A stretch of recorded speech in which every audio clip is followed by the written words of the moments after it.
तो या welcome back दोस्तों। मैं इस वीडियो को वहीं से स्टार्ट करूंगा जहाँ से लास्ट वीडियो को एंड किया था। मोनोसेकेराइड्स एंड किया था, इसके बाद एक छोटा सा टॉपिक यहाँ पे बच जाता है जिसे अपन कहते हैं derived monosaccharides. You see, derived monosaccharides का मतलब क्या है? ऐसे मोनोसेकेराइड जिसको हम मतलब मोनोसेकेराइड से ही कुछ चेंज करके बनाते हैं। इसका ना बेस्ट एग्जांपल मैं आपको बताता हूँ, आपको अपने आप समझ में आएगा।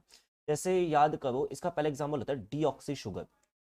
डीऑक्सी शुगर्स का मतलब क्या होगा? हमने याद होगा आपको बनाया था मोनोसेकेराइड में 5 कार्बन की एक शुगर जिसको नाम दिया था राइबोस। और इसी राइबोस पे जब मैंने सेकंड कार्बन पे ऑक्सीजन को एब्सेंट किया था, सेकंड कार्बन पे ऑक्सीजन को एब्सेंट किया था, तो यहाँ से क्या बन के आया था? तो यहाँ से क्या बन के आया था? Deoxy ribose. क्या बन के आया था? Deoxy ribose. तो ये जो डीऑक्सी राइबोस होगा ये क्या कहलाएगा? Derived monosaccharide. ऐसे ही और भी एग्जांपल्स आते हैं, जैसे इसमें आते हैं शुगर एसिड्स। तो जो शुगर एसिड्स हैं इसके एग्जांपल होते हैं जैसे ग्लुक एसिड।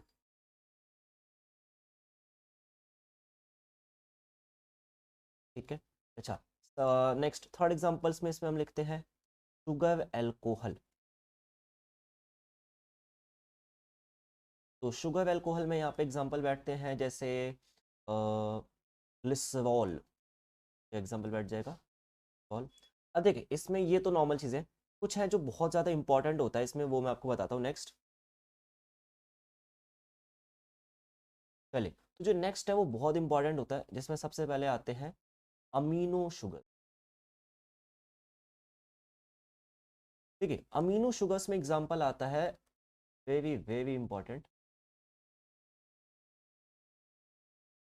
ग्लूकोसामीन। या दूसरा एग्जांपल आता है गैलेक्टोसामीन। ग्लूकोसामीन और गैलेक्टोसामीन। तो ये जो ग्लूकोसामीन है ना, यही बनाता है NAG, NAG, N acetyl glucosamine. आगे जब हम इसे काइटिन में पढ़ेंगे और जब हम आगे आगे पढ़ेंगे पॉलीसेकेराइड्स, वहाँ पे भी ये दोनों आएगा। तो आपको याद करना है glucosamine is important. Oligosaccharide start करते हैं। तो ओलिगोसेकेराइड में मैंने आपको शायद पहले भी बताया था कि जो ओलिगोसेकेराइड्स होते हैं इनका मतलब होता है ऐसे कार्बोहाइड्रेट्स या ऐसे शुगर्स जिनके अंदर 2 to 9 मोनोसेकेराइड यूनिट्स रिपीट करेंगी। 2 to 9 मोनोसेकेराइड यूनिट्स रिपीट करती हैं इनके अंदर। अब देखो, 2 to 9 में हम सारे, जाहिर सी बात है, 2 से 9 तक नहीं पढ़ने वाले। हमारे सिलेबस में ज़्यादातर 2 वाले होते हैं। और ट्राई और टेट्रा के मैं बस एक एक एग्जाम्पल बताऊंगा। चलिए, तो डाई सेकेराइड स्टार्ट करते हैं बाल को। तो जो डाई सेकेराइड्स है इसका मतलब है कि यहाँ पे 2 मोनोसेकेराइड यूनिट्स होंगी। कितनी यूनिट्स होंगी? 2 मोनोसेकेराइड यूनिट्स होंगी। यहाँ पे बहुत सारे एग्जाम्पल आते हैं, तो मैं आपको पहले एग्जाम्पल बताता हूँ, फिर हम एक एक करके स्टार्ट करेंगे। तो सबसे पहले इसमें आता है माल्टोज, सेकेराइड है। सेकेंड एग्जाम्पल आता है सुक्रोज। नेक्स्ट थर्ड आता है लैक्टोज।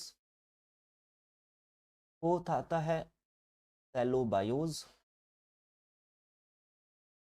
और एक पांचवा आता है ट्वी हेलोज।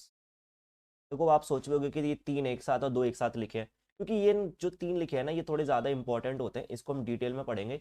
इन दोनों के बारे में कुछ खास बातें जानने नहीं है, बस ट्वी हेलोस के बारे में एक पॉइंट जानना होता है, वो हम जान लेंगे। तो चलिए स्टार्ट करते हैं माल्टोज। माल्टोज की बात करते हैं तो सबसे पहले आपको जानना है कि माल्टोज कहाँ मिलता है। तो maltose is found in malted grains of barley में। Found in malted grains of barley. अच्छा, माल्टोज एक डाइसैकेराइड है, तो it is made up of alpha glucose plus alpha glucose. Is made up of alpha glucose plus alpha glucose. इसका मतलब क्या होगा कि देखिए, आपको ग्लूकोज का स्ट्रक्चर अभी लास्ट वाली वीडियो में मैंने बताया। चले एक बार दो ग्लूकोज एक साथ बनाते हैं और फिर आगे स्ट्रक्चर देखते हैं।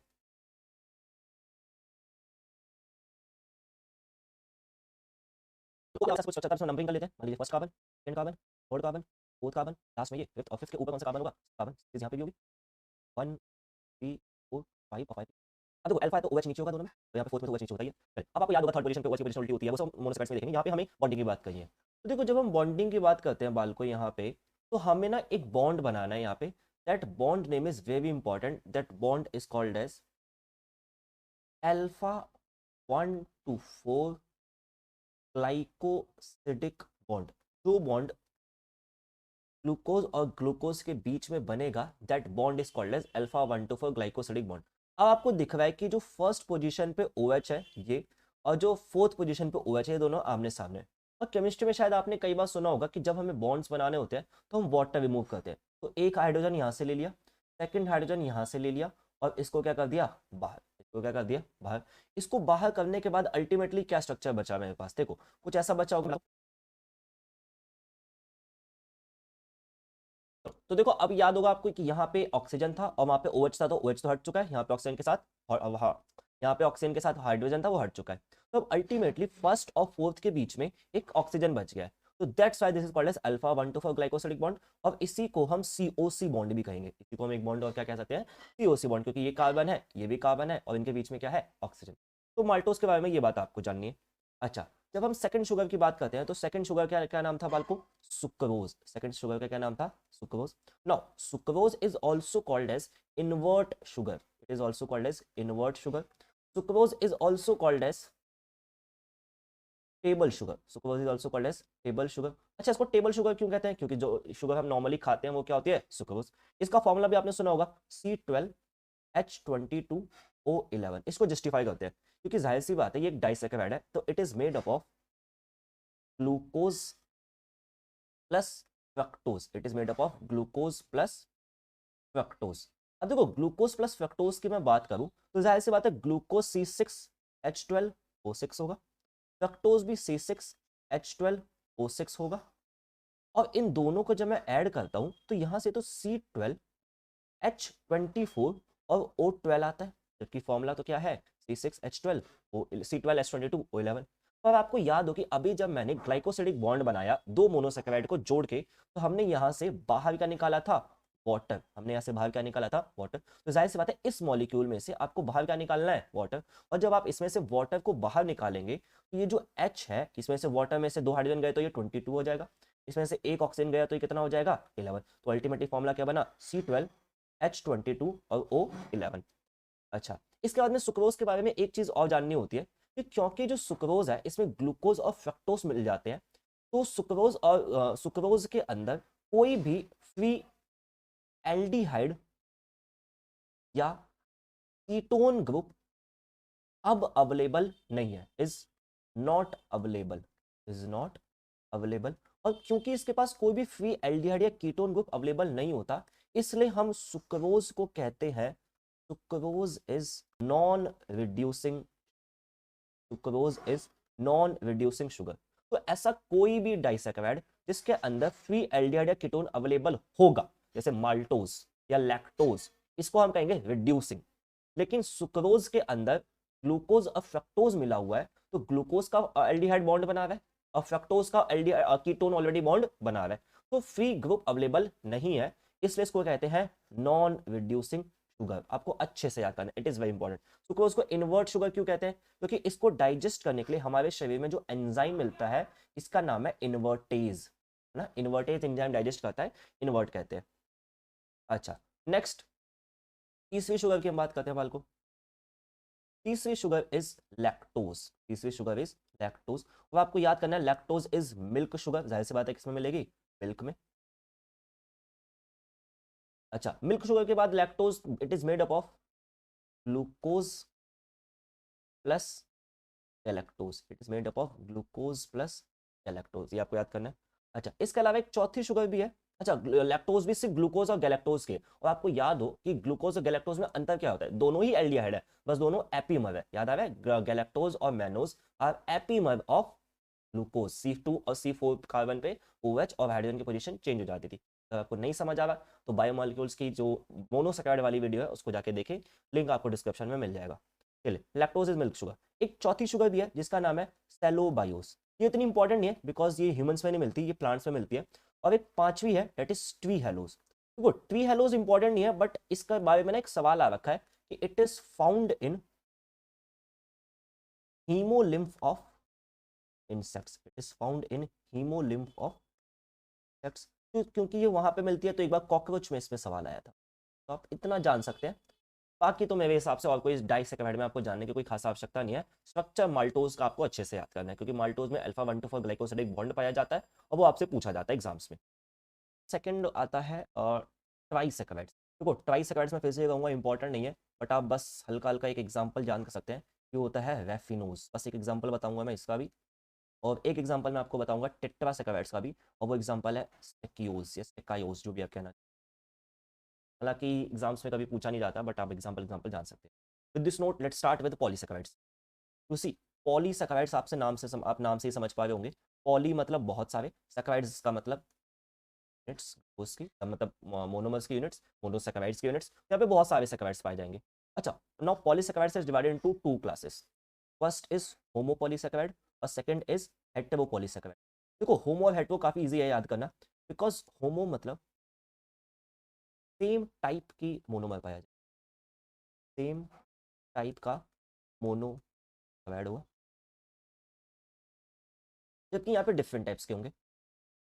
फॉर एग्जाम्पल मैं कहता हूँ कि मान लीजिए लाइन से ग्लूकोज ग्लूकोज ग्लूकोज ग्लूकोज ऐसे जुड़ा हुआ है, लाइन से ग्लूकोज ग्लूकोज, सिर्फ ग्लूकोज है तो वो होमो हो जाएगा।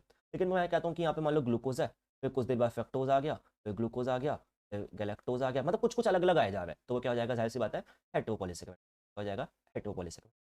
चलिए अब एग्जाम्पल्स की जब हम बात करते हैं बाल को, तो एग्जाम्पल्स यहाँ पे क्या क्या आते हैं, बहुत सारे एग्जाम्पल आते हैं, जिसमें सबसे पहले अपन लिखेंगे स्टार्च, ग्लाइकोजन, काइटिन, न्यूलिन, के अलावा सेल्यूलोज, के अलावा इतना ही काफ़ी है मेरे हिसाब से, इतने ही हम पढ़ेंगे। और यहाँ पे जब हम पढ़ते हैं तो इसका एग्जांपल हम लेते हैं पेप्टिडोग्लाइकन। चलिए एक एक करके हम इस सबको डिटेल्स में स्टार्ट करते हैं। तो एक्चुअली जब हम डिवीजन पढ़ रहे थे तो हमने होमो या हेटरो बता दिया टाइप्स के बेसिस पे, लेकिन जब हम एक एक करके डिटेल में पढ़ेंगे ना, तो इसको मैं स्टार्ट करूंगा फंक्शन के रिस्पेक्ट में। ये जो पॉलीसैकेराइड्स हैं वो फंक्शन क्या करते हैं, तो जो सबसे पहले पॉलीसैकेराइड में स्टार्ट करूंगा, they are storage polysaccharide. Storage polysaccharide यानी ऐसे पॉलीसैकेराइड्स जो स्टोर फूड का काम करते हैं। तो स्टोर फूड का काम करने वाले पॉलीसेकेराइड्स आप नाम से समझ में जाएंगे कि प्लांट्स में स्टोर क्या होता है, स्टार्च। प्लांट में क्या स्टोर होता है, स्टार्च। तो जब हम स्टार्च की बात करते हैं तो स्टार्च प्लांट्स का में रिजर्व फूड का काम करता है। इसके अलावा जब हम प्लांट्स इसकी बात करते हैं तो जो स्टार्च होता है ना बालको, ये दो फॉर्मेट में मिलता है, फाउंड इन टू फॉर्मेट। तो पहला होता है अमाइलोज और दूसरा होता है अमाइलोपेक्टिन। और एक होता है, अच्छा, it is polymer of glucose.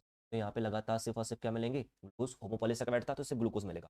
अब देखिए अमाइलोज में क्या होता है ना, it is helical structure. Amylose कैसा होता है, हेलिकल स्ट्रक्चर।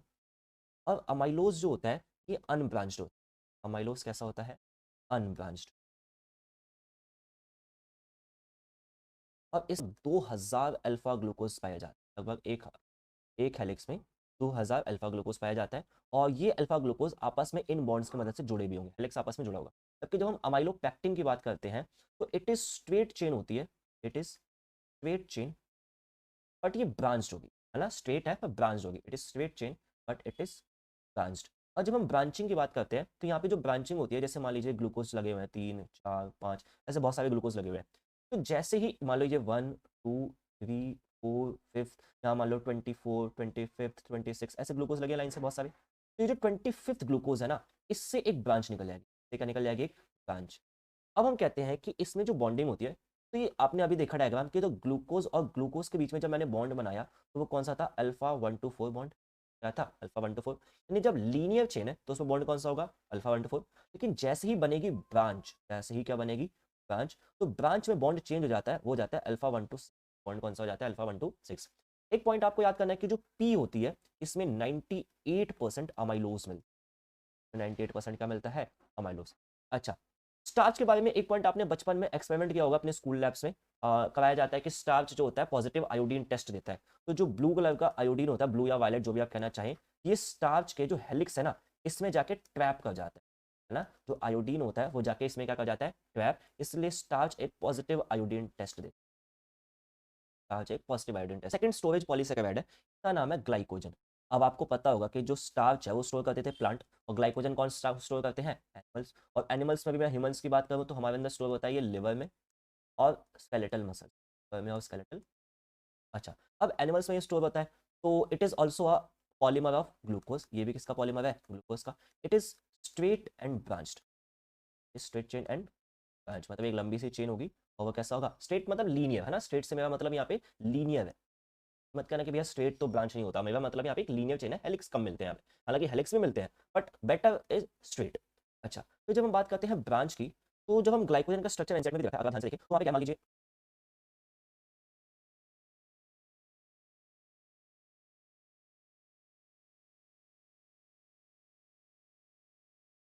चलिए तो मान लीजिए ग्लूकोज के रेसिड्यू लगे हुए हैं, तो जाहिर सी बात है इन सबके बीच में कौन सा बॉन्ड होगा, 1 to 4, जो बॉन्ड बना हुआ है आपके बाकी कौन सा बॉन्ड है, 1 to 4, ये वाले सारे बॉन्ड कौन से होंगे बाल को, ये 1 to 4, 1 to 4, 1 to 4, ये सारे बॉन्ड कौन से होंगे, 1 to 4। लेकिन जब हम बात करते हैं ब्रांच की, मैं बात करूंगा, तो मान लीजिए ये 20, अच्छा glycogen is more branched, it is more branched than starch. इसमें जो ब्रांचिंग होती है ना वो हर 20th कार्बन पे होती है, इसमें जो ब्रांचिंग होती है वो हर 20th कार्बन पे होती है। तो मान लीजिए ये 19th कार्बन है, तो ये कौन सा 20th कार्बन, तो अब इसमें होगा क्या कि जैसे मान लीजिए ये है दूसरा ग्लूकोज रेसिड्यू, अब इस पे इसका ये कौन सा कार्बन होगा, मान लो ये फर्स्ट कार्बन हो, कौन सा कार्बन होगा, फर्स्ट कार्बन, और इसके ऊपर इसका 6 कार्बन होगा, इस 6 कार्बन पे एक OH होगा, और ये ऑक्सीजन यहाँ से आएगा, ये क्या बन जाएगा, एक बॉन्ड। तो अब की बार आपने देखा फर्स्ट और 6 कार्बन के बीच में बॉन्ड बना है, तो फर्स्ट और फोर्थ के बीच में जो बॉन्ड बनता है तो वो स्ट्रेट चेन बन जाएगी, फर्स्ट और 6 के बीच में जब बॉन्ड बनेगा तो वो क्या कहलाएगी, ब्रांच कहलाएगी, ब्रांच। तो ये चीज आपको याद करनी है ग्लाइकोजन के बारे में, हालांकि ग्लाइकोजन भी पॉजिटिव टेस्ट देता है, ब्लू आयोडीन वाला। नेक्स्ट थर्ड हमें बात करनी है, जो स्टोरेज का काम करता है, इसका नाम है इन्यूलिन।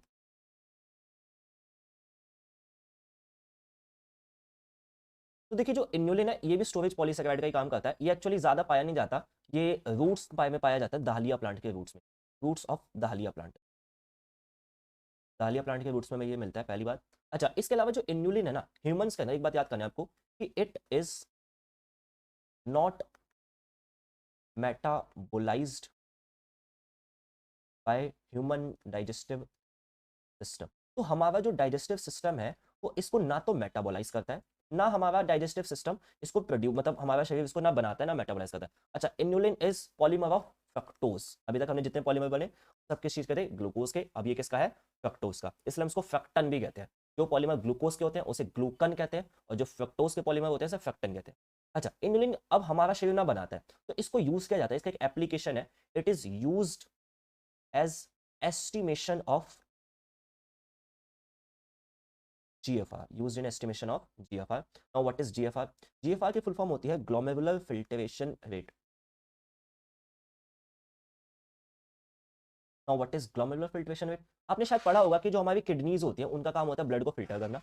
तो जो किडनी को की एक्टिविटी, किडनी कितना काम कर रही है, हमारा रिनल सिस्टम कितना बेटर काम कर रहा है, कोई डिफेक्ट है, उसको मेजर किया जाता है GFR की मदद से।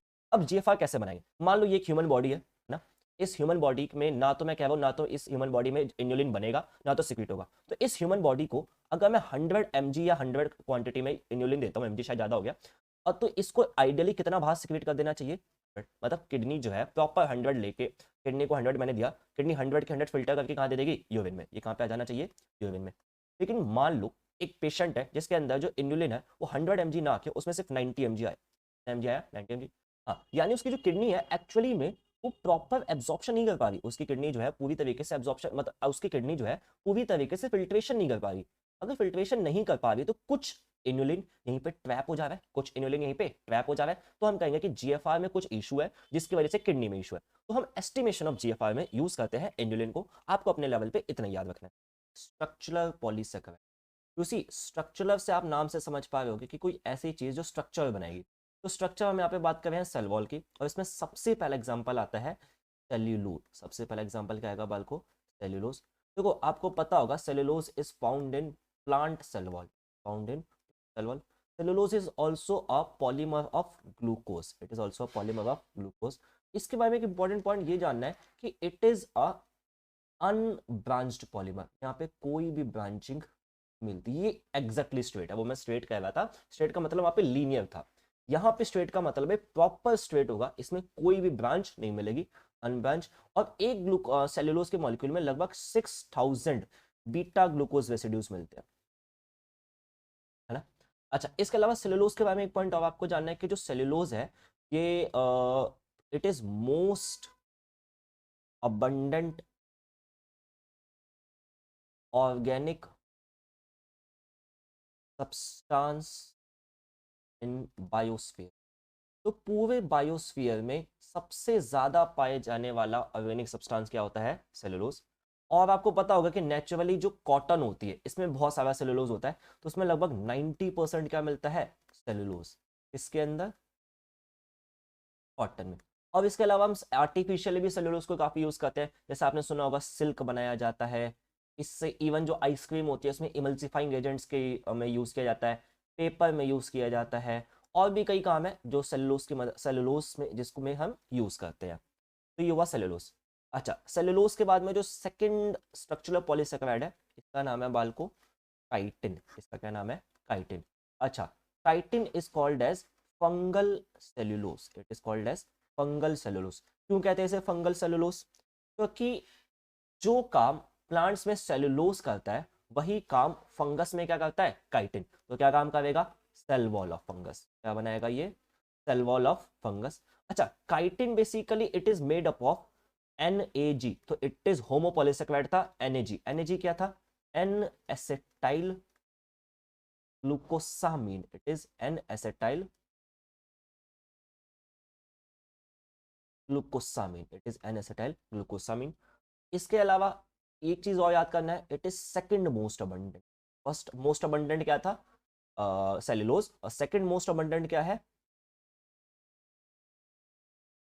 सेकंड मोस्ट अबंडेंट क्या है बालको? काइटिन। नेक्स्ट, थर्ड हम बात करेंगे, यहाँ पे बस नाम नाम लिखूंगा दो तीन के।